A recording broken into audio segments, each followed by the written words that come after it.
Hello everyone, good morning. Welcome back to my channel MS lifestyle. আশা করি তোমরা সবাই ভালোই আছো, আমিও ভালো আছি। আরও একটি নতুন ব্লগ নিয়ে তোমাদের সামনে চলে আসলাম। ব্লগটি কিন্তু কেউ স্কিপ করে দেখো না, সম্পূর্ণই দেখো। তোমাদের কাছে এইটুকুই অনুরোধ, সবাই পুরোটাই দেখো। আর সকালে ঘুম থেকে উঠেই ভাবলাম অনেক কয়দিন হলোই আমার বন্ধুদেরকে একটু আমার আশপাশের পরিবেশটা একটু দেখানো হয়নি, তা ভাবলাম যে আজ একটু দেখিয়ে দিই। একদম আমার বাড়ির সামনের পুকুরটা তোমাদেরকে একটু দেখিয়ে দিলাম। বাড়ির পাশে একদম যে খোলা মাঠ, আর দেখো ধান গাছ লাগিয়েছে, কত সুন্দর সবুজ হয়ে রয়েছে। সকালে ঘুম থেকে উঠে সবুজ জিনিস দেখা এমনি ভালো, আর আমরা পুরো সবসময় দেখি, তাই তোমাদেরকেও একটু দেখিয়ে দিলাম। আর দেখো বন্ধুরা, যে তোমাদেরকে সেই দেখিয়েছিলাম একটা চাল কুমড়ো গাছ হয়েছিল আমাদের বাড়িতে, আর দেখেছো চাল কুমড়ো গাছটা কত বড় হয়ে গেছে, ফুলও হয়েছে আর একটা চাল কুমড়োও ধরেছে। তাই ভাবলাম আমার বন্ধুদের সাথে একটু শেয়ারও করে দিই। তারপরে আমি সমস্ত কাজ সেরে নিয়েছি, বাইরের বাসন মাজা, রান্নাঘর পরিষ্কার করা, এই সব কাজগুলো করে নিয়ে আমি এবার ঘরের কাজে চলে এসেছি।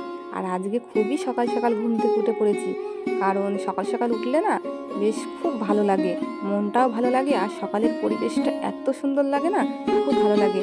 বেশিরভাগ চেষ্টা করি সকালের দিকে ওঠার, কিন্তু এক একদিন রাতে যখন খুব দেরি করে ঘুমিয়ে পড়ি তখন দেরি হয়ে যায়, আর সমস্ত কাজ করতেও দেরি হয়ে যায়। সেই জন্য চেষ্টা করি একটু সকাল সকাল ঘুম থেকে ওঠার। আর দেখো তোমাদের সাথে কথা বলতে বলতে আমার বিছনাটাও গোছানো কমপ্লিট হয়ে গেছে। আর বিছনাটা গোছানো হয়ে গেলেই যেন মনে হয় যেন ঘরটা কত সুন্দর লাগে দেখতে। মানে ঘরের মধ্যে দেখবা বিছনাটাই কিন্তু মেন যেন লাগে সৌন্দর্য। তারপরে ঘরের বিছনা তো গোছানো হয়ে গেছে, আর কয়েকটা জামা কাপড় ছিল, মানে যেগুলো ভিজে থাকে হালকা, সেগুলো তো খাটের স্ট্যান্ডে মেলে দিই, সেগুলোই আমি ভাঁজ করে নিচ্ছি। আর ভাঁজ করে যেগুলো যেখানে রাখা সেগুলো রেখে দেবো, দিয়ে ঘরে আরও টুকটাক কিছু কাজ থাকে সেগুলো গুছিয়ে নিয়ে আমি ঘরটা পরিষ্কার করে ঝাড় দিয়ে নেব। আর সকালে তো তারপরে এই কাজগুলো করে আমাকে রান্নাও করতে হবে, কারণ তোমার দাদা ভাই ভাত খেয়ে যাবে আর নিয়ে যাবে টিফিনে, সেই জন্য আমার রান্নাটাও করব। আর আজকে বেশি কিছু রান্না করব না, ভাবছি আলু সিদ্ধ দেবো ভাতের মধ্যে, মানে আলু সিদ্ধ দিয়ে সকালে ঘি দিয়ে ভাতটা খাওয়া হয়ে যাবে। আর পুঁই শাকের তরকারি করব, মানে বাড়ির থেকে এসেছিলাম যখন মা পুঁই শাকও পাঠিয়ে দিয়েছিল, তাই পুঁই শাকটাই রান্না করব। তারপরে দেখো জামা কাপড়গুলো তো ভাঁজ করে রেখে দিয়েছি, আর ঘরটাও আমি সুন্দর করে ঝাড় দিয়ে নেব। আর দিনের মধ্যে অনেকবারই আমার ঘরটা ঝাড় দিতে হয়, কারণ ঘরটা পরিষ্কার না রাখলে আমার ভালো লাগে না। যেহেতু আমার ছোট বাচ্চা বাড়িতে সবসময় খেলা করে, সেই জন্য ঘরটা পরিষ্কার করতে হয়। আর আজকে আমি সমস্ত কাজই মানে তাড়াতাড়ি প্রায় করে নিয়েছি, কারণ অনেক কিছু জামা কাপড় কাচার ছিল আমার, সেগুলো কাচবো বলে সকাল সকাল ঘুম থেকে উঠে সব কাজ করে নিয়ে আমি কাচাকুচিটাও করে নিয়েছি। আর বন্ধুরা, তোমাদের সাথে একটা কথা শেয়ার না করলেই নয়, শেয়ার করি, তোমাদের মানে ভালো লাগবে সেই কথাটা। সেটা হলো, মানে অনেকেই বলে যে বিয়ে হয়ে গেছি, মানে পুরনো হয়ে গেছি স্বামীর কাছে, সেই জন্য ভালোবাসে না, দাম নেই। হয়তো অনেকে ইয়ার্কি করেও বলে, অনেকে হয়তো সত্যি সত্যিও বলে। তা তা আমার কাছে কিন্তু একই রকম আছে বন্ধুরা।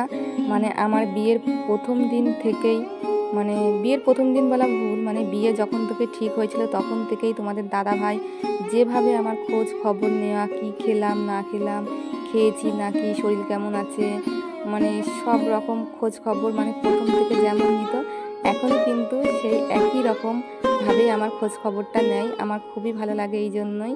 তাই বিয়ের পরেও, পুরনো হয়ে যাওয়ার পরেও স্বামীর কাছে কিন্তু সেই একই রকম আমি আছি। তাই তোমাদের সাথে একটু শেয়ার করে দিলাম আমার কথাটা। আর দেখো বন্ধুরা, তোমাদের সাথে সব কথাটা আমার শেয়ার মানে করে ভালোও লাগলো। আর তোমাদের কেমন লাগলো কমেন্টে কিন্তু অবশ্যই জানিও। তারপরে দেখো সমস্ত কাজ তো হয়ে গেছে ঘরের, আর ঘরের ঝাড় দেওয়ার পর পাপোশগুলোও পেতে দিয়েছি, আর ঘরটার লুকটাও কেমন একবার দেখিয়ে দিলাম। আর রান্নাঘরে এসেও তোমাদের কি কি রান্না করেছি দেখিয়ে দিলাম। আর যে জামা কাপড় কেচে মিলে দিয়েছি সেগুলোই শেয়ার করলাম। দেখো কত জামা কাপড় কেচে দিয়েছি আমি, আজকে প্রচুর জামা কাপড় কেচেছি।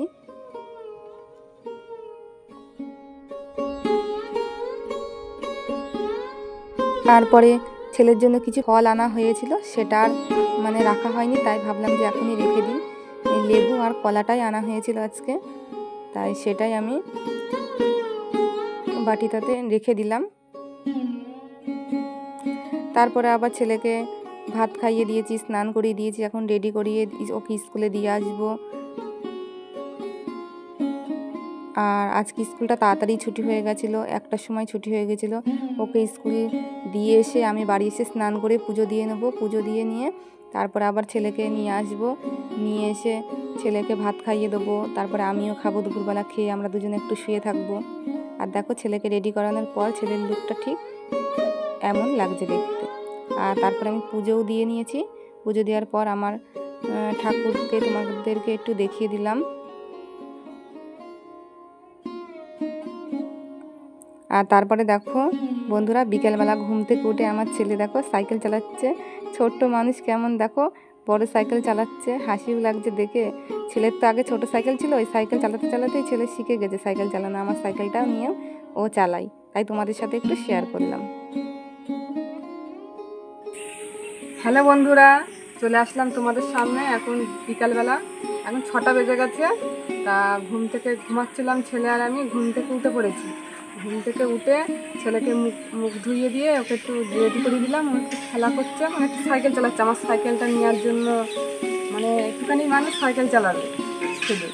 মা সাইকেলটা দাও, সাইকেলটা দাও। তার সাইকেলটা দিয়েছি, একটু চালাচ্ছে। এখন তো বাড়ির সামনে চালাচ্ছে, একবার বাড়ি আসছে, একবার রাস্তায় যাচ্ছে। তা ওটা করছে, আমি একটু বসেছিলাম, এই যে আমাদের হোটেলে বসে রয়েছি। তোমাদের দাদা ভাই বাড়ি চলে আসলো কাছ থেকে। তা ভাবলাম যে বন্ধুদের সাথে একটু কিছু কথা বলি আমি, কারণ কথা মানে বলাই হয়নি আজকে সারাদিন, তাই বলি। তা দেখো বন্ধুরা, প্রায় সন্ধ্যে দুটোই চললো, 6:30টার দিকে একটু সন্ধ্যে হয়ে যায় এখন। দেখো আমাদের মানে প্রায় রোদ চলে গেছে। আর এদিকে দেখো গাছে কত পেঁপে হয়েছে, দেখো। আর এই পেঁপেটা পেকে গেছে, মানে দাদা ভাইকে আসতে বলবে যে দেখো এই পেঁপে খেয়ে নিয়ে। আর দেখো এইদিকে কত শাক, দেখো শাক হয়েছে।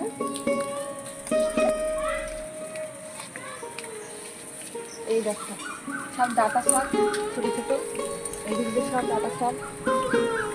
এই শাকগুলো আমি কালকে তুলবো, তুলে নিয়ে ভাজা করবো। আর খুব মানে সুন্দর মিষ্টি শাক একেবারে। কালকে যদি শাক ভাজার রেসিপিটা তোমাদের সাথে শেয়ার করবো, ঠিক আছে? আর আসো এইদিকে।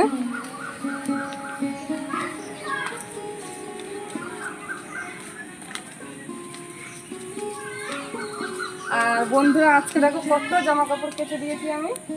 আর পুরো বৃষ্টি হয়নি বলে পুরো মানে এখনো পর্যন্ত রেখে দিয়েছি, যে এখন তুলবো। এবার জামা কাপড়গুলো তুলে নিই, সাথে থাকো।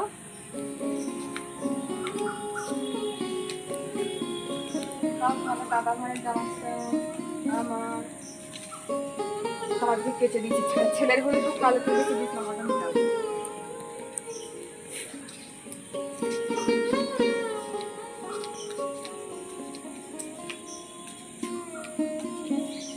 এটা আমার চুড়িদার, সেই মেলায় গেছিলাম পরে, সে আর ধোয়া হয়নি, এসে রেখে দিয়েছিলাম, তাই এটাও সব কেচে দিয়েছি। এই চুড়িদারটা পরে যে বাবার বাড়ি গেছিলাম, এটাও কেচে দিয়েছি। মানে দাদা এই প্যান্টটা, এই জিন্সটা পরে গেছিলাম, এগুলো সব শুকায়নি, এখনো পরের দিনও দিতে হবে। এটা তোমার দাদা ভাইয়ের প্যান্ট। প্রচুর জামা কাপড় আজকে কেচেছি। এবার নাইটিটা তুলে নিয়ে আসি।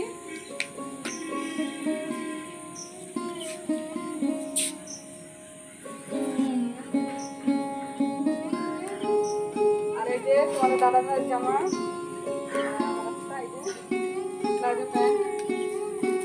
কত জামা কাপড় দেখো।